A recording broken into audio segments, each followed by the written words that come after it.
Shalom Pak. Shalom. Wow, luar biasa. Senang sekali boleh aku dapat yang Bapak kali ini. Satu kehormatan Bapak boleh hadir di podcast kami. Sama-sama. Oke, nah Pak, tema malam hari ini kita angkat tentang parenting. Nah, Parenting, luar ya. biasa sekali. Nah Pak, parenting itu sebenarnya apa sih? Kenapa ada Ya. istilah itu dan tujuannya untuk apa sebenarnya? Sebetulnya parenting itu kan bahasa Inggris ya, dari kata parent gitu ya. Parents itu kan sebetulnya kita bicara tentang orang tua. Iya, betul Kalau sekali. sebetulnya dalam bahasa sederhana kita itu, parenting itu sebetulnya lebih berbicara tentang pola asuh.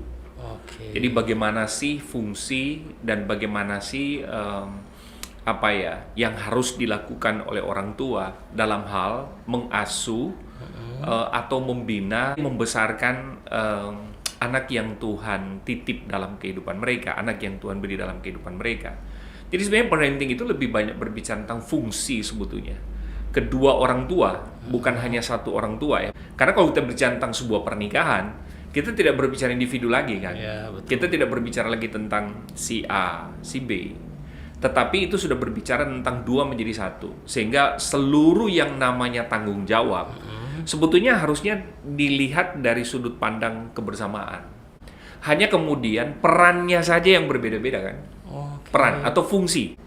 Peran masing-masing orang tua dalam mengarahkan, dalam membina gitu ya, mendirect anak mereka itu untuk sebetulnya mencapai sebuah apa? Tujuan. Karena gini kan, saya selalu berpikir bahwa pernikahan itu terjadi bukan tanpa sebuah tujuan. Oh ya. Betul nggak? Betul. Saya sekali. percaya bahwa pernikahan itu ada tujuan gitu. Jadi bukan hanya sekedar kita berbicara tentang pelampiasan emosional, Yes. pelampiasan seksualitas. Tapi saya percaya bahwa pernikahan itu ciptaan Tuhan.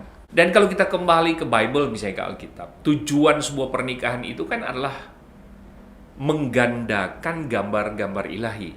Nah, kalau kita bicara tentang menggandakan gambar dan rupa ilahi tadi, kita bicara siapa? Anak berarti. Anak, iya. Anak cucu kita gitu.